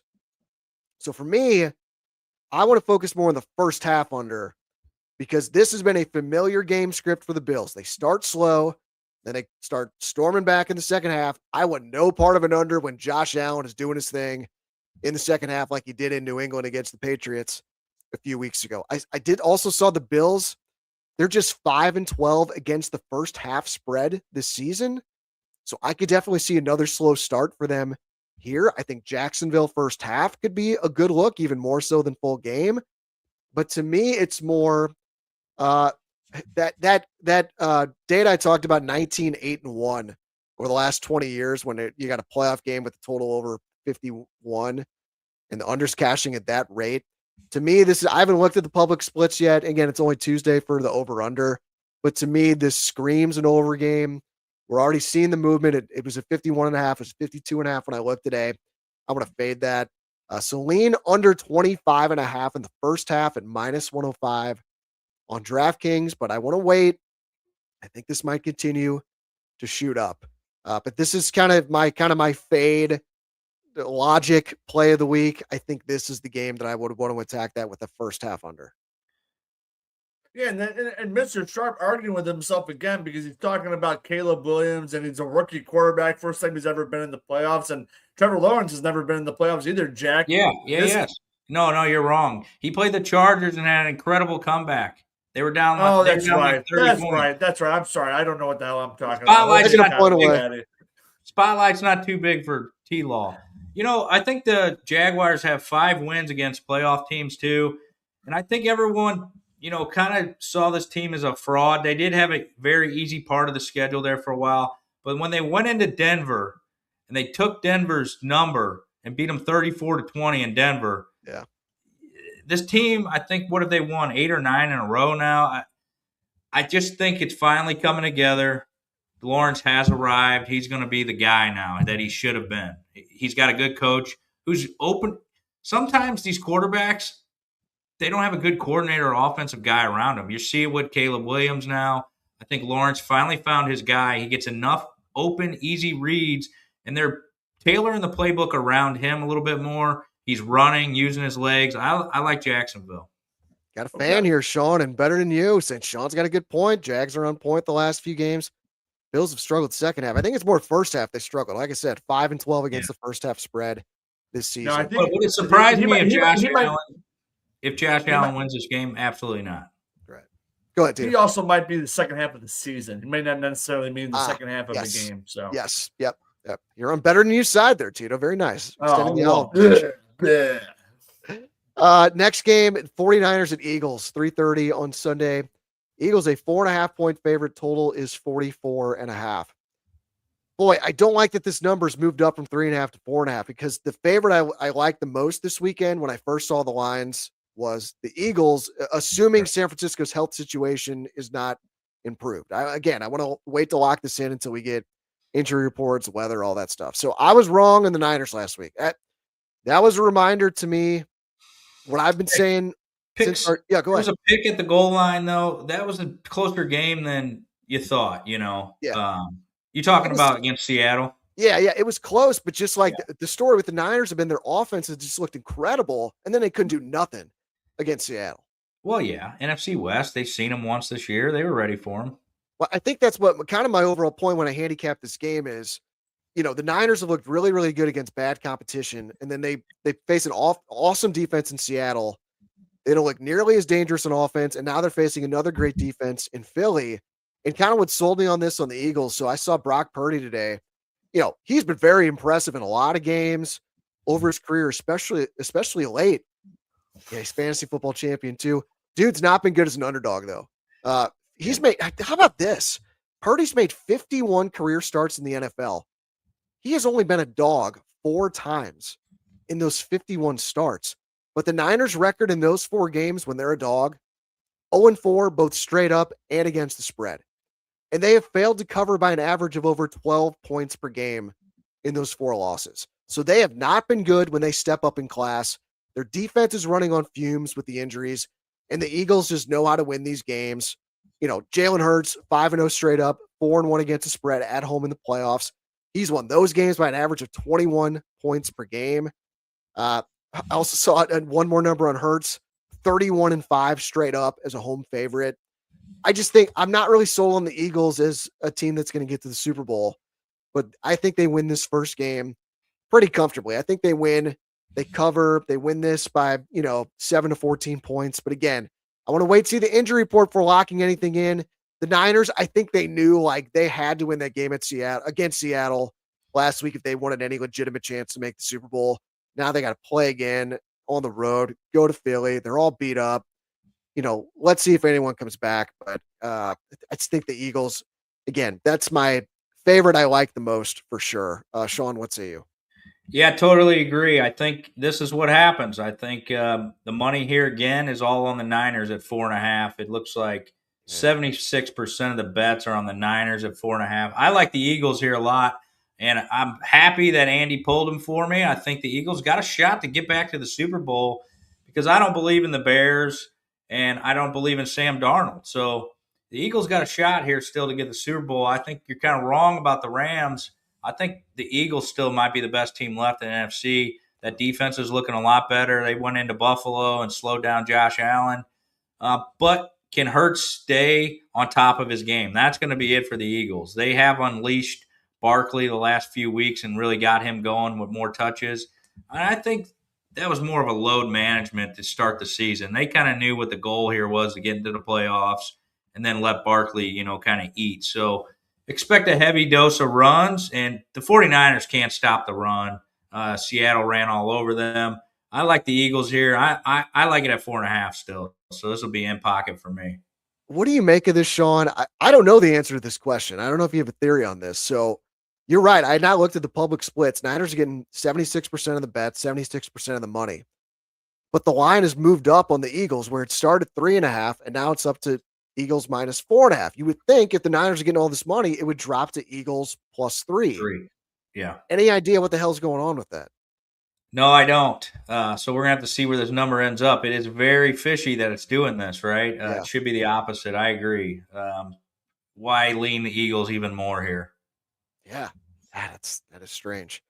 Tito, is this unanimous on the Eagles? No, it's not unanimous on the Eagles because Brock Purdy is Purdy, and I understand where you're coming from in regards to being a road dog and not being very consistent and not winning these games. So that's got me a little bit pessimistic. But I'm not really looking at a game script here. I'm looking at another player prop. I'm liking Jaden. I'm liking Jalen Hurts to throw over 220 or more passing yards. That's another plus money play on DraftKings. And I don't quite understand Mr. Sharp's talking about the Niners can't stop the run. I think they're ranked 11th in rushing yards allowed per game. So I definitely think they are better against the run than they are against defending the pass. I think they're ranked 25th in passing yards allowed per game in the NFL. So I definitely like Hurts to throw over 220 passing yards, and I think that's the right player on this matchup. And I'm not really going to buy in on the Eagles, and they've kind of been up and down all year. They've kind of been Mr. Sharp has been telling me all year they've been a bunch of frauds and they were not really consistent. So now he's talking about how they might make the Super Bowl. What a big woof.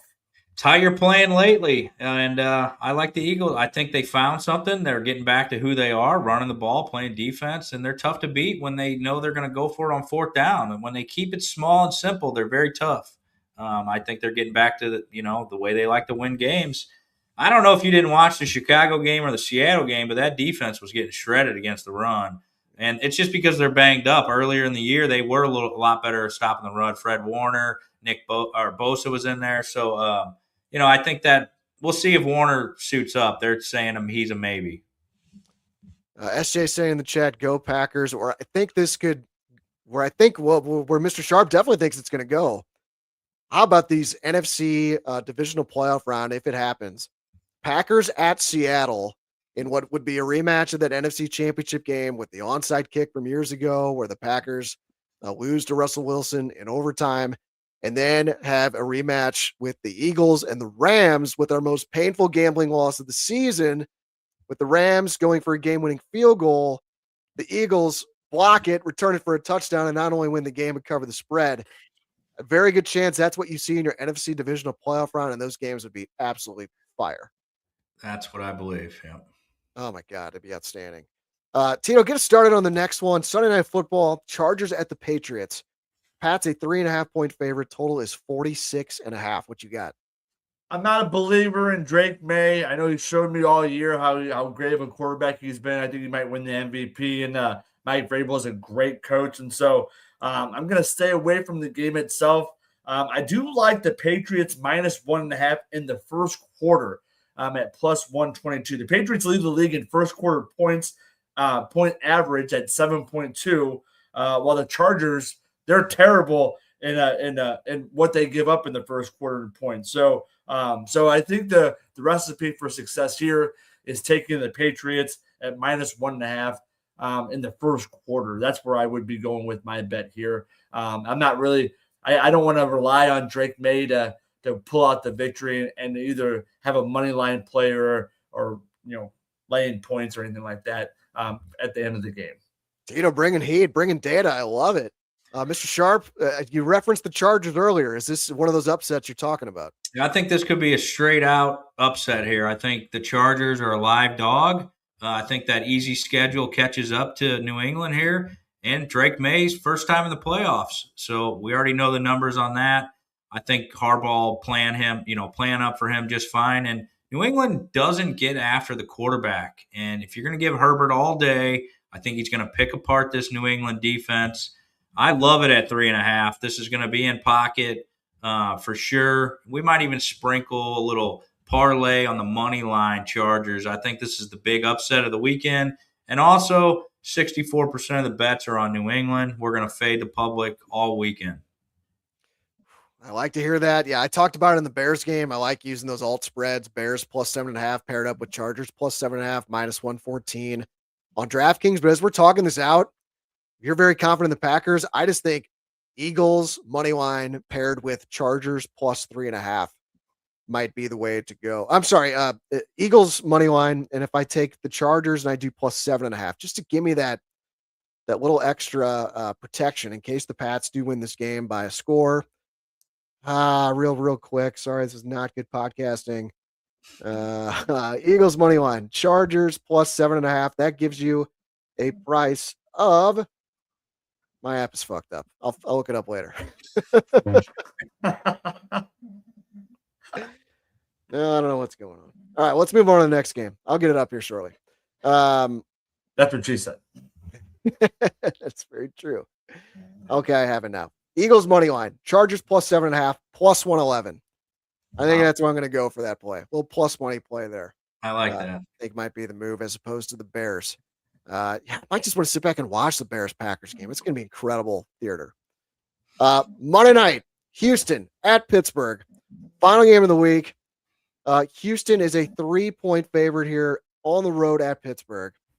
And your total for this game is 39.5. Mr. Sharp, finish us off here. Yeah, preseason, I researched these teams, and I came on here. I told you about Carolina. I told you about Dallas. Told you about New England. I told you Aaron Rodgers was not washed, and he isn't washed. He's older, sure, but he's not washed. That receiving core, that was incredible what he did to put them in the playoffs. And then they missed the kick, and then they come down and they miss the kick. They missed the extra point, and then they missed the field goal. But at the end of the day, Aaron Rodgers did put that team on his back in the fourth quarter with Scotty Miller, Thielen, MVS. All these guys have been cut everywhere they've went this year. So congratulations, Aaron Rodgers. You deserve this. And this is going to be tough, though. Texans are on a 9-game winning streak. But I think this is a Mike Tomlin rah-rah situation here. And I think the NFL wants this. And I think this is where we cash another dog. So I talked about it. I think Sunday is going to be your dog. Or this is Monday night, sorry. I think this is another dog, though. I like Pittsburgh plus 3. I just think Tomlin rah-rahs him up. He's going to have to clean up that defense a little bit. You can't let wide receivers just run down the middle of the field wide open like he did with Zay Flowers. But they were really trying to shut down Derrick Henry in the second half, selling out for the run. So he'll adjust. Texans don't have a great running game this year, so I think they can sit back, play some zone against Stroud, and I think Aaron Rodgers gets some magic going, and he moves on to the next round. Well, Tito, I know you're coming in hot on Mr. Sharp. Here's coming after you with Woody Marks saying they don't have a good running game. He's coming after your team, the Houston Texans, which you identified months ago as a team that could make a run to the Super Bowl. So I know you ain't quitting the Texans now, are you? Hell no, I'm not quitting the fucking Texans. And Woody Marks is an absolute fraud. This guy cost me the fantasy football championship by getting hurt at the end of the year. And I was all wrapped up. I was like, man, this is the waiver wire pickup of the year. And Woody Marks had to go and get hurt and had to give me like 4 points in our matchup against Mr. Sharp. So what a big old, I'm not a big old fan of Mr. Marks, but I am a big old fan of D'Amico Ryan and this Texan defense. And I don't give a crap what Mr. Sharp says about Aaron Rodgers. He might still be in the darkness from a handful of years ago.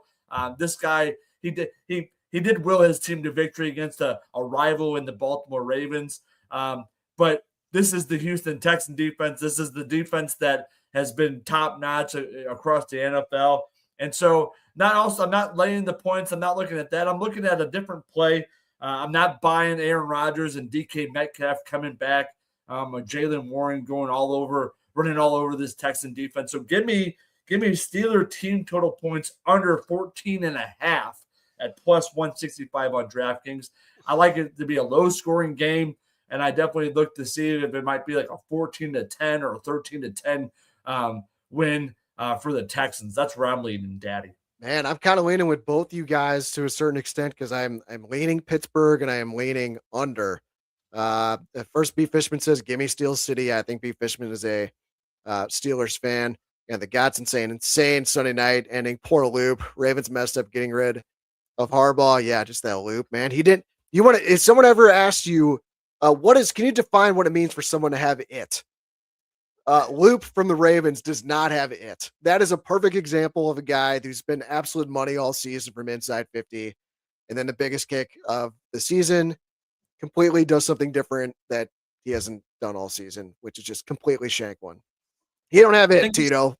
This is the best draw the Steelers could have gotten in the first round because the Houston offense is not dynamic. Their defense is great. I give you that. But this is a game that Tomlin can coach his kind of style of defense against. Scrappy. They like to run the ball for 1 or 2 yards. Now, if the Texans had Joe Mixon, it'd be a different story. I just don't love their running game this year. And I think they can stick around, and then there's going to be some voodoo magic with the Steelers in the fourth quarter, and they pull it out. So 2 other stats I want to bring up, that one is supporting Pittsburgh and one is supporting the under. So it's actually Houston that has a 9-game winning streak coming into the playoffs.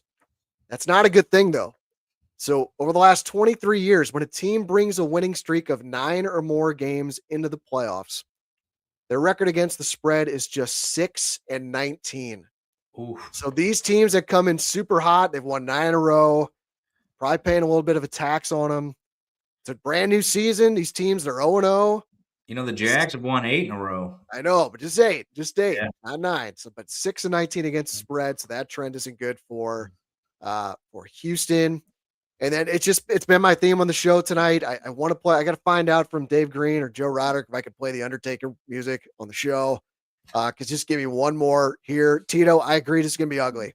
I think 17-14, something like that. Texans 11-6 to the under the season. And the one stat I haven't mentioned yet with all these games. So all 6 of these games are going to be played outdoors, which I think is going to be outstanding for viewing on TV. But over the last 20 years in outdoor wildcard games, the under has gone 49-23. That is 68%. I know some people don't like taking unders. Godson, I'm looking at you. But I enjoy rooting for human failure. I can see it in my Action Network history. I have been profitable betting totals, and I love me an under, especially in football. I just texted you today about a first half under in a baseball game. Sounds good right about now. Today at lunch. Nothing's more sexy. Me and Eric do enjoy just human failure. It's great. Yes. A first half under 4.5 in the first 5 innings on a windy day at Wrigley with the wind blowing in with 2 crafty lefties on the mound, Matthew Boyd, Jose Quintana. Oh, my nipples just got hard just thinking about it. Love me an under. Big fan of it. So, yeah, I think that's the best look for this one. All right, that's our NFL. Oh, go ahead. Yeah. Yeah, I think the next round is going to be the Jags versus the Jags will get the Chargers. I think the Chargers will go to the 1 to Denver, and it'll be Jags Steelers. Yeah, AFC. That'd be something, man. This Chargers team, I think they're going to pull it out. So if you think that's going to happen, who do you think's coming out of the AFC? Jacksonville? Yeah. Wow. Duval. Jacksonville. I'll take it. Jacksonville. It could be the Rams or Eagles for sure. If you had to pick Tito Super Bowl teams right now, who would you take? I'm not holding you to this. Like this is ridiculous. This is like throwing darts. Yeah. If the Seahawks had anyone but Sam Darnold, I would take the Seahawks because that defense is absolutely fantastic. But my goodness, I don't know. Give me the fucking Texans and give me the Bears. If I had that's where I would go. That's where I would say. I would say the Bears versus the fucking Texans. What a great matchup that would be. Oh my God. I'm going Rams, and I can't quit the Bills. I got to ride this out. I'm not going to bet it, but I just, in the back of my mind, I just picture this magical, ride where there's winning on the road week after week, and Josh is making plays. Just like when I saw what he did in that second half of New England, I'm like, this guy can win the fucking Super Bowl if he just channels this energy. All right, let's wrap this up quickly. I see Tito yawning. It's 11:26. I think you got Rams or Eagles in the NFC, and then I think it's either Jags or Denver. Fuck Denver. Wow. God, well, Bo Nix was in the playoffs last year. He's got his experience. That is true. All right, guys, let's get to best bets. If you're still watching, by the way, the Godson saying Eagles Bills for the Godson. So I'd love to hear the Godson's best bet in the chat as well, or anyone else if you're still watching out there. Throw it in chat. Happy to talk about it. I'm 4-1 on these with legal sports gambling. No sweat last week. Moneyline parlay, Avalanche beat the Blues, Indiana beat Alabama. Those were absolute beatdowns. Tito, you haven't been on the show in a while, so I'm going to let you go first. You've had some nice research tonight on this show. You've found some nice plays. You have sold me on Caleb Williams to throw an interception. I'm going to be betting that on Sunday. So is Dr. Prop in the house? Or have you picked out something else for college basketball? Where are you going for your best bet? I can't wait to hear it. I'm going back to college basketball. It's a little bit of a prop. Everyone knows that Tito loves the Mid-American Conference in college basketball, especially Eastern Michigan and Ball State. I think, didn't your sister go to Ball State? Is that correct? My goodness. There you go. Tip of the cap to you, Julie, in Arizona. Hope everyone's doing well. Hope that family, that little youngster there, what a great looking guy that is. But I digress because I definitely like a play in this matchup. Eastern Michigan first at 10 points at minus 106. Eastern Michigan is ranked in the top 20 nationally for first half points. And Ball State, they're not a quick starting team. So Eastern Michigan's gotten the first 10 points in their last 3 games, 8 out of their last 15. So I definitely think that's the right play. Ball State, slow starting team, and Eastern Michigan likes to shoot the rock early and often. So I like them to get the 10 points first. So that's my best bet tomorrow night in the Mid-American Conference. Daddy. Oh, my God. I love that, Tito. You were digging deep in the weeds for this. Here's what we got to do in March Madness. We got to go to a sports book. I've done this in Vegas. When you see the 16 playing the 1 or the 15 playing the 2, you bet the first to 10 or the first to 15, and you bet the dog, and it is electric in the sports book as it's getting close to that point milestone. It is just like there is nothing better from a sports book atmosphere. We have to make that happen, Tito. Let's do it. Yeah, we all need to go out to Vegas this 3. We've had some good road trips. And, we don't need Vegas anymore. It's all right here. Just go to a sports book. That's all I want to do when I'm in Vegas anyway. Just gamble. Tito in Vegas, though. Oh, Tito boy. In Vegas. Oh, boy. Oh, boy. Yeah. Oh, God. I like what you picked out there, Tito. The B Fishman says you got the Jags and Rams in the Super Bowl. I can totally see that. The Gotson's best bet, EPL, Sunderland, Brentford, over 2.5, plus money play, Tito. Plus 105 on DraftKings. The game is tomorrow. I got Premier League for my best bet. I'm going to let Mr. Sharp go first because this is his favorite time of year with the NFL playoffs. So are you going NFL, Shawn, or you got something else picked out? Yeah, we're going to go to the NFL, and it's going to be the Chargers for me. I just, early in the season, a lot of conversation about the Chargers being a Super Bowl team. They're off to that great start. Herbert got hurt. Another quarterback who's getting some experience in the NFL playoffs. I like the Chargers here to go in and upset a New England numbers 2 seed who had a very easy schedule. I think they're prime. This reminds me of last year with Minnesota. We were all over the Rams going in there, beating Minnesota. I think the Chargers get this thing done, and I love them at plus 3.5. Yep. Yeah, I mentioned it. They've only played 3 games all year against teams with winning record, split with the Bills, and they lost at home to the Steelers in week 3. So they're really untested. Not a rookie quarterback, but quarterback making his first NFL playoff start. Yeah, I think I'm definitely going to be on the Chargers in some capacity. My 3 favorite games of the weekend are the Chargers, the Eagles, and probably the Jags. Chargers, Eagles, Jags. Again, follow us in the Free Action Network app to get all of our official plays when Mr. Sharp locks those in. Mr. Sharp 44.99. Sontag for me, and TitoBets for Tito. So my best bet, the Godson's going to hate this. I'm going to hold my nose and bet on Manchester United, not Manchester City, Manchester United. This team is very Jekyll and Hyde. I have had some painful losses on them in my gambling career. But Shawn, we may have a new manager bounce situation here tomorrow. With Man United. They just fired their manager, Ruben Amorim, a couple days ago. This guy was pretty polarizing. I don't think the players mind that he's gone. So I think they're going to be energized. It's only an interim manager at this point. Maybe it's a caretaker manager, maybe, Tito. I haven't seen the official term. But the game is tomorrow at Burnley, who's going to get relegated. Burnley is terrible. No wins, 9 losses, and 2 draws in their last 11 games. And Man United gets a lot of shit as like essentially the Dallas Cowboys of the EPL. but they're quietly having a good season. They're in 6th place right now, so they're in a pretty good position. I just think they come out and just really outclass Burnley tomorrow. So my best bet, Man United to win and the game to go over 1.5 goals. So Man United to win by any score other than 1-0. Minus 110 on DraftKings. So this is essentially a straight bet. Manchester United to beat Burnley and the game to go over 1.5 goals. I believe 2:00. I can verify that for you. But yeah, the Gotham says manager bounce. I understand. Yes, it has his approval. He also says he likes the Chargers play, going to ride the money line and the spread. Let's The offensive go. line is trash, but I think they lock in. Me too. New England doesn't get a lot of pressure, so I think that's okay in this matchup. Tito, I haven't gotten your thoughts. Oh yeah, go ahead. You're gonna be MF and Justin Herbert next week. Oh, this guy's a fraud. I knew he sucked. What a fraud that guy. That's what you're gonna be saying all next week. Maybe, but I like a little 2:00, gamble, start the day off. I think I'm going to follow you on this best bet. I think you're up to something here with this bounce, manager bounce. I don't know why this guy was so polarizing. We'll have to talk about that off the show, but sounds like you're onto something here. So I'm going to play it with you tomorrow. I'm going to put that in pocket.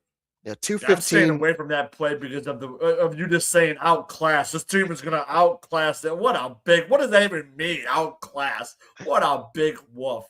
Sound like a pretentious douchebag when you say something like that, Easy. Get ready for a lot of that with the St. Louis City SC. We have a Frenchman as the manager. I think it's a Rocky reference. Outclass the bum. Class the bum. Cut me, Mick. Cut me. Yeah, I don't know. I already locked in Man U on the money line today at minus 150 because I saw the price. I was afraid it was going to go up, and I'm like, I should have just did the over 1.5 goals. Might see if I can cash it out and do a better price, but yeah, I think that's a play for tomorrow. 215, Tito. Minus 150, man. What a scary play that is. What a big wolf. All right, guys, that's going to do it. Hit the like button, subscribe to the STL Sports Central. Smash that like button, Daddy. Yeah, this is subscribe to the STL Sports Central YouTube channel if you haven't already. We need help badly. And the best way to do it is support the advertisers. That's right. I'm telling you, and the Gotson I know is now 26 years old. He's got to get off mommy and daddy's insurance now. So call James Carlton, and that is going to be your guy to be your insurance agent. All right. So take 2 minutes, go to carltoninsurance.net. I don't care if you're 26 or older. I don't care who you are. Go to this website, carltoninsurance.net. Super easy form in there. It takes 2 minutes.